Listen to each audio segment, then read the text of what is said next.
Puluhan pekerja dari sektor UMKM, pekerja mandiri, dan pengemudi ojek online antusias mengikuti vaksinasi massal yang digelar BP Jam Sostek bersama Rumah Sakit Umum Pusat Tajudin Khalid Makassar pada Rabu pagi.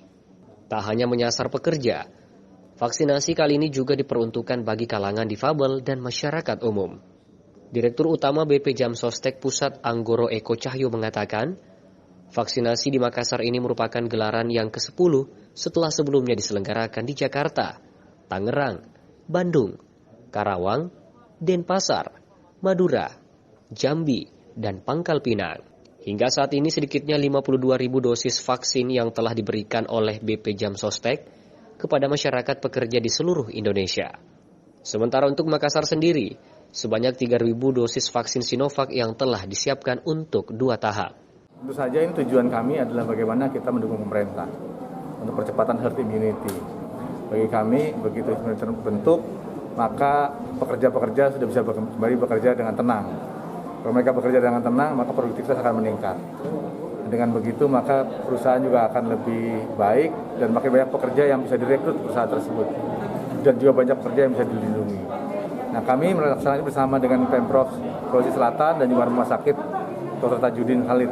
Jadi kita selalu bekerja sama dengan stakeholder setempat karena nggak ada cara lain, harus bergotong royong memang kita bersama-sama.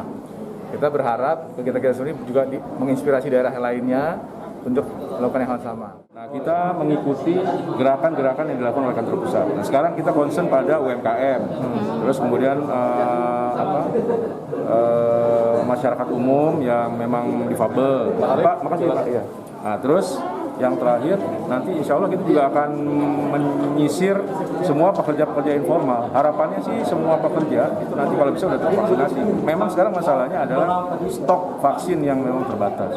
Ini kemarin kita sebenarnya mau supaya agak lebih banyak. Tapi karena keterbatasan tadi, makanya kita, oke lah Pak, kita sekarang ini kita pakai yang 1.500. Pada kesempatan yang sama, BP Jam Sostek juga menyerahkan santunan dan beasiswa kepada 2 orang ahli waris pekerja yang meninggal dunia karena kecelakaan kerja, serta bantuan promotif, preventif, berupa alat pelindung diri kepada Rumah Sakit Tajudin Khalid. Mardianto Hamid, Celebesis TV. Jaminan hari tua 1 juta. Terima kasih kami ucapkan.